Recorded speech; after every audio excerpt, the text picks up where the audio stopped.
Kabar terkini, usai dikepung ribuan demonstrasi yang menolak revisi Undang-Undang Pilkada karena putusan MK yang dibegal oleh anggota DPR yang mayoritas dari praksi-praksi Koalisi Indonesia Maju. Dari sekian banyak praksi, hanya satu praksi yang berani menentang dan menolak mengesahkan revisi Undang-Undang Pilkada, yaitu praksi PDI Perjuangan. Dan akhirnya, Wakil Ketua DPR Sukmi Dasko Ahmad yang sekaligus dari praksi Gerindra, dia memastikan pengesahan RUU Pilkada batal dilaksanakan dan putusan Mahkamah Konstitusi soal Pilkada akan berlaku. Dia memastikan pada saat pendaftaran calon kepala daerah untuk Pilkada pada 27 Agustus 2024 bakal menerapkan putusan dari MK. Artinya, pada hari ini revisi Undang-Undang Pilkada batal dilaksanakan, ujar Sukmi Dasko praksi Gerindra dalam konferensi pers. Nah, oleh karena itu kami tegaskan sekali lagi, karena kita patuh dan taat dan tunduk kepada aturan yang berlaku, bahwa pada saat pendaftaran nanti karena RUU Pilkada belum disahkan menjadi undang-undang, maka yang berlaku adalah hasil keputusan Mahkamah Konstitusi Judicial Review yang diajukan oleh Partai Buruh dan Partai Gelora. Demikian pernyataan singkat dari kami, mudah-mudahan menjadi jelas. Saya ucapkan terima kasih. Setuju Pak, tanya Pak. Apa alasan konkret dari DPR itu tiba-tiba membatalkan itu? Apakah karena tadi hari ini gelombang penolakan begitu besar? Terus kemudian Pak, apa benar tadi isu istana juga berkomunikasi dengan DPR bahwa ini tidak perlu disahkan seperti itu? Kalau tadi Anda monitor bahwa tidak jadi dilaksanakan atau batalnya pengesahan itu jam 10 pagi. Jam 10 pagi itu belum ada masa, masih sepi. Dan tidak ada komunikasi apapun, tetapi karena kita mengikuti tata tertib dan aturan yang berlaku tentang tata cara persidangan di DPR. Nah, sehingga setelah ditunda 30 menit dari 9.30 sampai 10.00, kemudian menurut tata tertib itu tidak dapat diteruskan, sehingga kita tidak jadi laksanakan. Demikian. Bang, ini apakah ada kesempatan untuk nantinya sebelum tanggal 27 pendaftaran ini, pembahasan RUU Pilkada ini akan digulirkan? Pembahasan rapat paripurna di DPR itu menurut aturan yang berlaku, kecuali yang sudah diagendakan dari jauh hari sebelumnya, hari paripurna itu adalah hari Selasa dan hari Kamis. Nah, tentunya untuk paripurna itu juga harus mengikuti tahapan-tahapan seperti rapat pimpinan BAMUS dan pengagendaan dalam rapat paripurna. Rapat paripurna terdekat kalaupun mau dilaksanakan itu adalah tanggal 27 Agustus yang kita sama-sama tahu sudah masa pendaftaran. Sehingga kami merasa bahwa lebih baik itu tidak dilaksanakan karena masa pendaftarannya sudah berlaku. Demikian. Bang, ini kan sebenarnya ada kritik dari masyarakat juga, dan miskomunikasi dengan masyarakat sehingga ada proses yang janggal begitu Bang, kayak kemarin di balik. Revisi Undang-Undang Pilkada ini tidak datang sekonyong-konyong. Revisi Undang-Undang Pilkada ini sudah dilakukan sejak Januari 2024 dan memang berjalannya perlahan-lahan. Nah, karena keputusan Judicial Review MK kemarin, kita melihat ada keputusan yang mengabulkan tuntutan atau gugatan dari Partai Buruh dan Gelora sebanyak yang diputuskan 7,5%, lalu kemudian tetapi disamaratakan dengan partai politik yang mempunyai kursi, sementara itu kan tidak dimintakan oleh Partai Buruh dan Gelora. Nah, kami membayangkan betapa kompleksnya masalah yang akan timbul pada pilkada yang pendaftarannya sudah sangat singkat ini ketika kemudian itu diberlakukan. Sehingga kemudian pada revisi undang-undang ini kami tadinya tetap mengakomodir permohonan Partai Buruh dan Gelora agar mereka bisa mengusung calon, tapi kemudian untuk menghindari tatanan pilkada yang sudah disusun sedemikian rupa oleh partai politik, kami tadinya mengembalikan porsi syarat 20% yang dipersyaratkan kepada partai politik. Cuma itu sebenarnya. Bang, tapi benar nggak sih Bang, hari ini ada pertemuan Abang dengan Pak Jokowi? Konfirmasi Bang. Nah itu tadi yang tanya ke saya, sementara saya tidak ke istana, tidak ketemu Pak Jokowi. Mungkin boleh dicek dari sumber-sumber apakah tadi saya ke sana. Dan memang tidak ada urgensinya. Pak Dasko tadi udah menjelaskan kalau pendaftaran itu kan mengikuti hasil MK, putusan MK mengenai pilkada terbaru. Kalau untuk penetapan cagup Cakada itu mengikuti putusan yang mana? Karena MK. Ya itu kan nanti kan ada PKPU. PKPU-nya itu kan nanti akan dikonsultasikan oleh DPR dan tentunya PKPU-nya itu akan dibuat oleh KPU. Nah mungkin bisa nanti diikuti ada rapat konsultasi antar KPU dan Komisi 2 DPR pada hari Senin besok.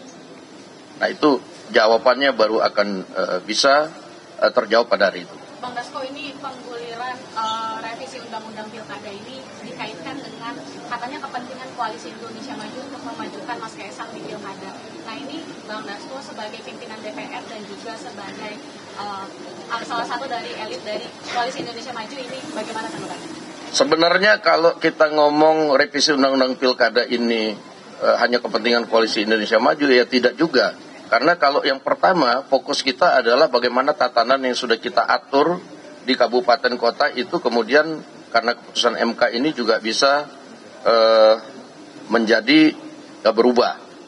Nah itu tidak dialami hanya nanti oleh Koalisi Indonesia Maju, tapi yang tidak masuk koalisi juga nanti bisa dilihat bahwa sedikit banyak tatanan di pilkada-pilkada itu akan berubah karena partai yang tadinya berkoalisi dengan ini karena dia nggak cukup, karena putusan MK, ya dia bisa mencalonkan, dia berpikir, saya majuin calon saya, kan begitu. Nah ini karena waktunya yang sempit yang kami pikirkan, tatanan yang sudah dikelola oleh masing-masing partai ini kemudian bisa menjadi terganggu. Nah itu aja. Nanti bisa dilihat nanti kawan-kawan mungkin pada saat nanti mau pendaftaran, bisa dilihat nanti betapa nanti di daerah-daerah itu ada koalisi-koalisi yang tadinya sudah terbentuk, akhirnya kemudian karena syarat ini kemudian ya akhirnya mungkin kesepakatan itu nggak bisa dijalankan, jadi mereka ada yang ngusung masing-masing. Nah ini yang kita kemudian simulasikan gitu. Pada sedikit penegasan aja, apakah ini artinya total batal merevisi undang-undang pilkada atau nanti setelah tahapan pendaftaran pilkada justru akan disahkan kembali atau seperti apa? Jadi RUU Undang Pilkada ini mungkin nanti pada periode depan tetap akan dilaksanakan. Karena kita perlu penyempurnaan yang kita rasa belum sempurna. Begitu juga dengan Undang-Undang Pemilu. Undang-Undang Pemilu juga nanti perlu kita sempurnakan. Karena itu kan ada gugatan parlemen threshold yang dari Perludem, itu yang perlu diakomodir.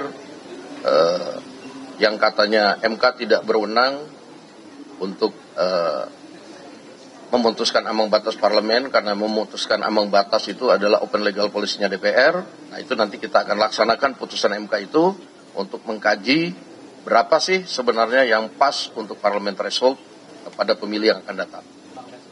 Berarti putusan MK yang Bang Dasko berlaku itu nanti yang 70 sama 60 itu juga akan berlaku setelah RUU Pilkada ini tidak jadi disahkan hari ini.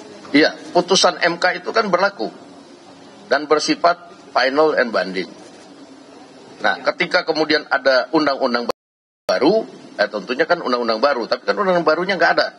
Jadi kita tegaskan di sini bahwa putusan yang berlaku itu putusan MK nomor 60, putusan MK nomor 70. Oke Pak, penegasan aja, berarti kan kemarin ini juga mahasiswa pengen penegasan. Yang jadi kontroversial adalah 2 poin terkait usia calon kepala daerah dan juga ambang batas pencalonan dari partai. Berarti 2 poin itu artinya kemarin direvisi itu semuanya dibatalkan ya Pak ya? Iya, ya kan kalau revisi undang-undang pilkadanya batal berarti semua poin kan dibatalkan. Nah, bahwa kemudian pelaksanaan dari hasil keputusan MK nomor 60 dan 70, nah itu PKPU-nya yang akan mengatur, itu adalah kewenangan dari KPU. Terakhir dari kemarin pas di balik itu kan muncul juga perdebatan merujuknya ke MA gitu ya. Nah ini gimana nih Bang? Finalnya seperti apa mungkin bisa ditegaskan? Yang khusus ya.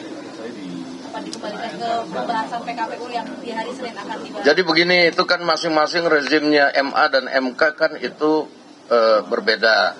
Kewenangan MK melakukan judicial review pada tatanan yang berbeda dengan MK. Nah, nanti kita akan lihat bahwa putusannya MA seperti apa, putusannya MK seperti apa. Karena masing-masing itu kalau saya lihat, ya MK pun bersependapat bahwa MK kemudian tidak bisa menganulir hasil judicial review dari MA. Nah itu tinggal bagaimana menerjemahkannya nanti, ya kita akan minta KPU yang kemudian menuangkan dalam PKPU setelah berkonsultasi dengan Komisi 2 DPR. Pak Dasko izin, nah, jadi dugaan tentang adanya diam-diam akan terjadi revisi itu terbantahkan dengan adanya pernyataan Pak Dasko ini. Ya saya juga bingung kita nggak pernah diam-diam. Di balik itu kemarin kita terbuka live. Timus, Timsin, Panja itu bisa tidak kita batasi. Wartawan bisa meliput. Argumen semua dikemukakan di situ juga bisa diliput. Nah sehingga nggak ada yang dibilang bahwa kemudian pelaksanaannya diam-diam. Kalau diam-diam tentunya nggak dilakukan DPR lah. Oke. Ini kan aksi ini eskalasinya cukup tinggi ya Bang, sampai pagar roboh, pintu dirobohkan.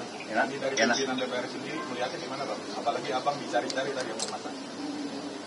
Saya nggak tahu kalau dicari-cari. Kalau tadi dicari saya pasti akan menemui untuk menjelaskan. Nah, tapi tadi kan kawan-kawan sudah menemui, mewakili, menyatakan bahwa tidak ada revisi undang-undang pilkada. Mengenai pagar yang roboh, mungkin kita akan evaluasi pada kesekjenan bagaimana nanti apakah memang sudah waktunya direnovasi atau memang kemudian masih cukup kuat. Gitu. Terima kasih.